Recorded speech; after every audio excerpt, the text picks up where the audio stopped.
Welcome to the Unesh value trade. As far as our opening hand goes, we've got... Yeah, I think we keep on this one. We might be able to jam a quick mana drain into Unesh. Yeah, I think that sounds pretty good. So let's go and keep on this one. But yes, welcome to the Unesh value train, where you are encouraged to follow your dreams into outer space. Well, baby, you can too. And if you didn't notice, that is my production assistant, Loretta.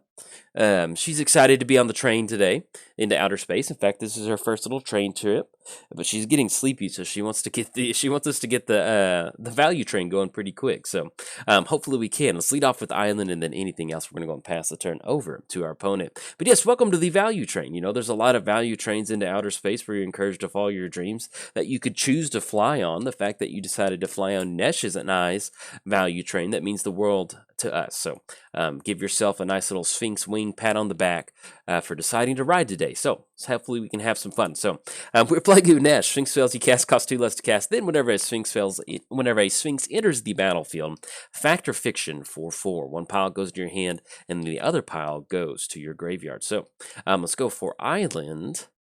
And yeah, not really much else we need to do, so we're simply just going to go and pass turn over there. So playing against Arahbo, I think Roar of the Wild, emanates at the beginning of combat on your turn. If Arahbo is in the command zone or on the battlefield, another target cat you control gets +3/+3. Whenever another cat you control attacks, you may pay 3 mana. If you do, it gains trample and gets +X/+X until end of turn, where X is that creature's power. So there we go. All right, so we are making our lane drops for Temple of the False God, so I'm feeling really good about this keep. So let's lead off with Island. We could imprison in the moon on something, but we don't really need to do that. So we will simply pass the turn over there. So anything else? Let's go and give a quick shout out to our sponsors, TCG Player. If you go to bit.ly/Jolt MTG, that will apply my affiliate link and allow you to get some cards and help support the channel at the same time. So if you don't support the channel any other way, hey, TCG Player is one of the best ways to do it. It chips some extra mana into my mana pool. We'll cover the rest of that here in just a second. We run into Ponder, which is very nice. We'll take Ponder. So let's go for Ponder. And also, Ponder alert, there's a dude in the background, if you didn't know that. Look at, he's been staring at you for a long time. So we've got Worn Powerstone, Lightning Greaves, Cryptic Command. Yeah, I like all of these cards. We're going to put these on top. So let's put Worn Powerstone. Don't want to shuffle our library. Let's make the land drop for the turn. That's going to be Manamo. Let's go for Worn Power. Yeah, this is beautiful. One of the good things about Unesh is you want to get the ramp going very, very quickly. And the fact that we're able to go for Worn Powerstone, that is definitely going to help us out. So, but yes, also, let's give a quick shout out to MTGOTraders. If you want to play online, play the new Commander set coming out soon. If your friends are distanced, hey, MTGO is one of the best places to start. And be sure to check out MTGOTraders. And also, last but not least, check out inkgaming.com. If you go to ingaming.com/Jolt, I know, baby, you'll be able to get yourself a playmat for those webcam games, and that'll also apply my coupon code. And last but not least, I started a Patreon. So there we go. It is officially free time. Let's have some fun. So we've got cats versus sphinxes. We're in a really good spot. We got Unesh coming down. We're going to have Temple of the False God online. We also have Universal Automaton. If you don't know about Universal Automaton, it is so good in the Unesh value train because it's just free real estate. You just get to cast it for free. So, and we're definitely going to go for that for next turn. So they do end up going for Pride Mage to pop or Worn Power Stone, but once we get down this Temple of the False God, we'll be in a pretty good spot. So we could. So we've got 1, 2, 3, 4, 5, 6, and actually, yeah, that's still going to be free. We could try to set up a Lightning Greaves. If our opponent has some sort of, Path to Exile, Swords to Plowshare, so be it. Being able to get 2 Factor Fictions for 4 is definitely worth that risk without going for Lightning Greaves first. You want to get the gas going on the Unesh value train as quickly as possible. That's one of the best things you can do. And this is a beautiful pile right here. We'll see how our opponent wants to split this up. If anything, we've got a free Changeling, and yes, baby, Changelings are Sphinxes. She doesn't think they are, but they are. And the Cryptic Commands are really going to help us out late game. So pretty much one of the, if you're new to Unesh or you want to build Unesh, what am I looking for in a pile? You want something that's going to keep the value train going. So, and being able to go for that Amoeboid is definitely what we want to do. Let's go for Universal Automaton.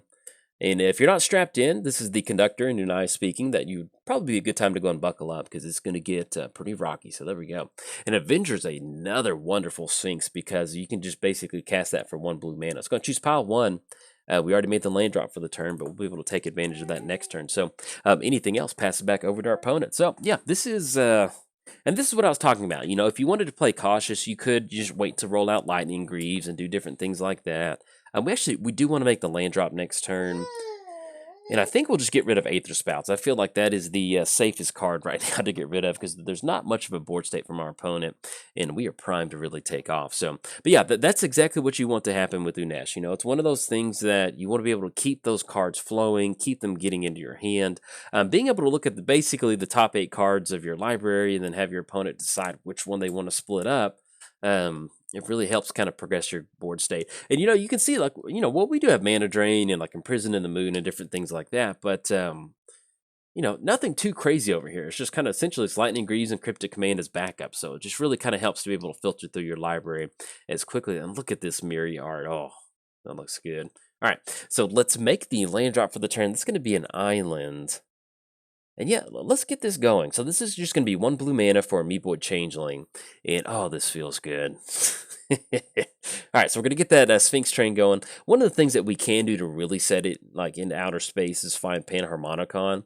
And that is some really good magic. All right, so we do have... Yeah, we're just going to go and take pile 2 on this one. We've got Time Twister, which I think I'm okay with Time Twister. We could try to end up going Lightning Greaves and protect Unesh, but I feel like if they had spot removal, they would have gone for it. So let's do this. So let's end up going for Time Twister. Let's see what we can Time Twist into. And it does kind of help our opponent. You know, they're only looking at 3 lands right now, so we should hopefully kind of give them a few more lands. All right, that was a pretty bad Time Twister. I guess we just end up going for Commander Sphere. 1, 2, 3, and then we'll get that down, and then we still have Swan Song, which is nice. So let's go and push in with Unesh. Unfortunately, this Universal Automaton is a Sphinx, but it's a very poor Sphinx because it cannot fly. So we're going to swing in for 4, knock our opponent down to 25, and then we will pass the turn. So hopefully that Time Twister knocked a few lands free for our opponent. And also, if you're new to the channel, I don't play Cutthroat. You know, there's some times to where maybe we could have sequenced stuff a little bit better. You know, if we can Time Twister to help our opponent out to maybe get a few more land drops. I just like a good back and forth game, and that's typically what we're trying to go for. So we'll see what we rip into next turn. Now, like I mentioned, you do want to have the value train at least kind of get going. Right now, we're out of gas. We have no Sphinxes to kind of deploy for next turn. So we might end up cracking this Commander Sphere. Just getting a card draw sometimes is enough to kind of find that last little missing piece that you're looking for. But land alert, with Nykthos, if we can get a few more of these Sphinxes on the battlefield, Nykthos, in addition to an entire board state of Sphinxes, is just like, oh, pretty good. All right, so we have Miri out there right now. First Strike has no... Wait, does it have Trample? Okay, yeah, it should have Trample from that the Commander trigger, so... it doesn't say it on there, though. Just yeah, let's toss this Changeling in front of it. Okay, excuse me. For some reason, I was thinking... Oh, it has to be on the battlefield. It's still going to get +3. Okay, cool. There we go. Yeah, I don't mind tossing one Amoeboid Changeling in front. I got the triggered abilities kind of confused on the cat over there, so... There we go. Makes a little bit more sense. We'll see what we draw into for the turn, but if not, we're definitely going to be cracking this Commander Sphere. So we can... on top of your library. Yeah, let's just end up going Mystic Sanctuary. Yeah, I kind of like that. So we're going to put Time Twister back on top. Let's go and crack Commander Sphere. And what we can do is we can tap and add mana. Yes, definitely want to use that ability. Let's tap and add blue. Let's sacrifice Commander Sphere to draw a card. So we're going to draw back into Time Twister. And let's see now if we can't get the value train going. So there we go. And just even little interactions like that, it's pretty nice. Now, I know Time Twister is like $1,000 in like real world stuff, but one of the good things about being able to play on Magic Online is that it's like $1 or something like that. So, all right, so we've got Shapeshare coming down. That's going to be a Unesh value train. Let's see if we can't get a few more Sphinxes into our hand. If not, we do have Stubborn Denial that's going to catch a non-creature spell. And then a Stroke of Genius is going to allow us to kind of tap out. So depending on how they split this pile up, we'll probably just end up going Arcane Signet. That way we can set up a nice Stroke for Genius, or Stroke of Genius. So we've got Thirst for Knowledge, Cryptic Command... Yeah, I'm thinking we just go pile 2 because I just want to get as much stuff as possible. So we do have Thirst for Knowledge that we can go for. And that still keeps us up on Stubborn. Yeah, let's do that. So let's go for Thirst for Knowledge.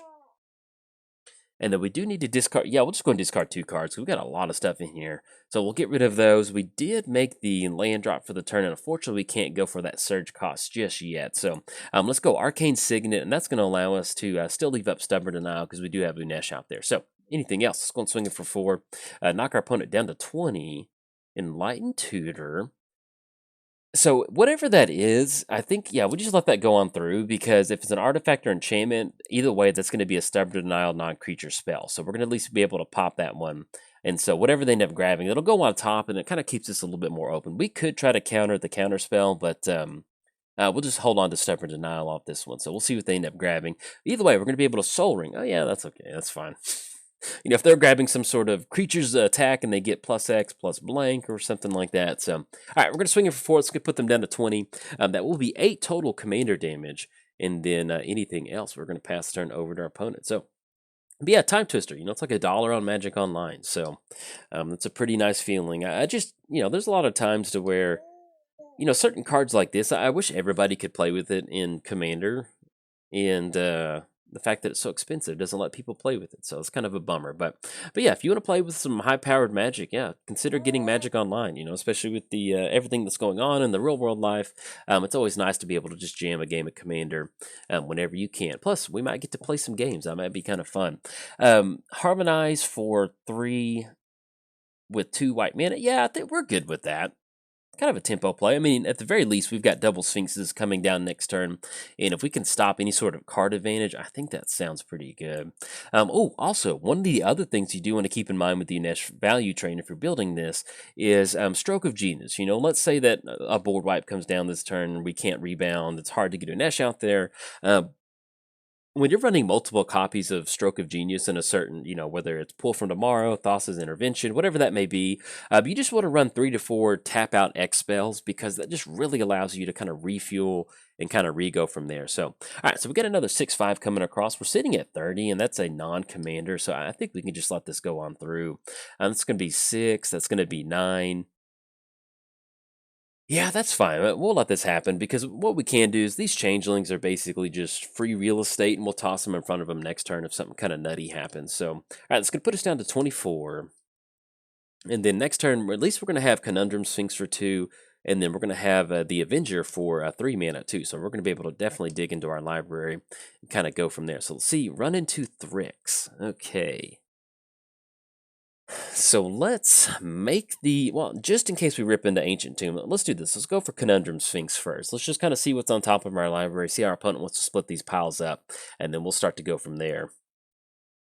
Oh, and excuse me, we do have an activated ability with Shapeshare to become a copy of target creature. So that's going to be Urza's Incubator. Yeah, I think at this point we just choose pile 2 because that's just going to keep the value train going. So let's make the land drop. Let's go for the Surge costs off of Avenger. That's going to be another factor. Oh, look at this value train. And then Pongify. Yeah, Pongify is pretty much depending on. Yeah, there we go. We're going to get the Unesh value train going. Let's get let's have Shapeshare become a copy. And then we're going to. Oh, there we go. We're going to have it become a copy of a Conundrum Sphinx. There we go. So we're going to make it be that. There we go. That way we can swing in. And I forgot about that activated ability sometimes. There we go. All right, so we got a full 4 coming across. Let's go and swing across for 8. And our opponent is being a big sport on this one. I do appreciate that. Swinging across for 8. Oh, excuse me. No more than 1 creature can attack. So while we're doing this, let's just swing in with Conundrum Sphinx. Maybe we get lucky with something on top of our library. Oh, and our opponent did say oops on that Fact or Fiction pile. Okay, because sometimes when you do get a lot of Fact or Fiction piles going, in a row, sometimes your opponent just says, just take all of it. What we're going to do is we're going to type in Dream Eater. Maybe Dream Eater's on top of our library, because if it is, that would be pretty sweet. We're going to choose Dream Eater. If not, then I think it goes on the bottom. And unless I know what's on top of their library. So either way, we're going to be swinging for 4. That's going to put them down to 16. Then we'll be in a pretty good spot. We've got 4. I still don't think we make the land drop. So we can actually go something like Gilded Lotus, Chromatic Lantern, and still leave up Pongify, which will really kind of help us out. So, all right, so we both revealed just basic lands off of that. Swinging across, that puts them down. And then we go to, we did make the land drop. So if we end up going Chromatic Lantern, that still keeps us on for Pongify. Yeah, I think that works. We got nothing else we really need to do. So we have Chromatic Lantern and then anything else. Pass it back over to our opponent. So we got an open Pongify. So if we want to stop that Mirror effect, we can certainly go for that. That will give them another Beast token. But it's not the end of the world on that. There we go. All right, anything else, pass it back over to our opponent. So, but yeah, this is exactly what you want to happen with Unesh. You end up with this really nice value board state. And we also do have the option of making our Changeling. And we actually, now that I think about it, we can actually use Shapeshifter on Universal Automaton too. So yeah, and this is one of those things to where with Unesh, like if I missed that line of play earlier in the game, I do apologize. Some of these commander decks, like I play a lot of Unesh videos, but it's going to be probably 2 to 3 months in between me playing. And so little interactions like having our Shapeshare also turn our Universal Automaton into another flying threat. If I miss things like that, hey, I do apologize, but that's kind of part of not picking up a deck and playing it in a couple months, and that's pretty much it right there. So at the very least, next turn, we're going to have Pongify on Miri. It's going to allow everybody to swing in once Miri's tapped out, and then that's going to be 4, 8, 12, 16. So that's going to be exactly lethal in the air next turn once we do decide to swing in. So we might have been able to get that clock going just a little bit quicker, but sometimes mistakes happen. So, all right, opponent's going to go for Nature's Lord, see what they do have in store for us for this turn. And that's going to be Huntmaster Liger. Oh, I love that. Being able to put the Liger in the cat deck. Yeah, that's pretty sweet. Yeah, I really did enjoy that they made a Liger in the new set. So all right, that's going to leave our opponent at 2 total mana with 2 cards in the hand. So if they decide to swing in with Miri, what we'll end up doing is going for Pongify, and that should pretty much seal the deal once we do decide to swing in the air. So they may try to tap it down just to make sure we can only swing in with the 1 if they do. There we go. All right, so they're not going to go for that. Let's go Pongify on Miri. There we go. We'll just go and get it out of the way. It's going to be 1 blue mana, and then next turn we'll just go ahead and go for a couple activations. We do have Glyph Keeper and different things we can try to sequence, but hopefully we're going to be able to swing in and get this done. So let's make the lane drop. Let's go for Shapeshare on Universal Automaton, and we're going to make it a copy of, I guess at this point, we don't want to make it a copy of Unesh. We'll just make it a copy of Conundrum Sphinx. So it's going to be 1, 2, 3. And it's just really weird about Shapeshare being like real. There we go. Make a copy of Conundrum Sphinx. That's going to be 1, 2. All right, so we've got the entire flying crew in the air. Let's go and push in on this one. Yeah, I don't think there's anything else that we need to do. So let's go and push in. That's going to be 4, 8, 12, 16, and that's going to be 19 with no sort of reach over there. So we should, even if they've got Path to Exile, I think we've got it on this one. We've even got Conundrum Sphinx going for this, so we'll just start blind firing some stuff off the top of our library. Dream Eater, let's name that. I'm just going to keep naming Dream Eater to see if that's it. Let's go Dream Eater again. Let's see if we did have a Sphinx on top. There was Vexing Sphinx that was on top. And I'm not sure what our opponent's going to be naming. They're naming Bane and Hope. All right, so we got one more off of Conundrum Sphinx. Let's see if we do end up hitting that Dream Eater. Oh, man, that would be good. There we go. Click OK. See if we whiff on this one. Me Boy Changeling. Okay, so there we go. All right, so we're going to be swinging with the crew. That's going to be 19 up top. We'll see if our opponent has any sort of last-minute spot removal with those last 2 cards, but it would appear that we're going to be able to close it out. There we go. Go all the way down to -3. Huge shout-out to our opponent for letting the value train fly out into outer space and hit that warp speed. There's a lot of times where we just get a few different Fact or Fiction piles going and people scoop it up. So, hey, good game to our opponent. Really enjoyed it. It's nice to be able to see some of the new cats out there. We got the Liger. So if you're looking to build some of your cat tribal stuff, hey, make sure you get that updated. But this was a good showing of the Unesh value train. In fact, if you enjoyed the video, hey, like and subscribe. Thanks. Bye.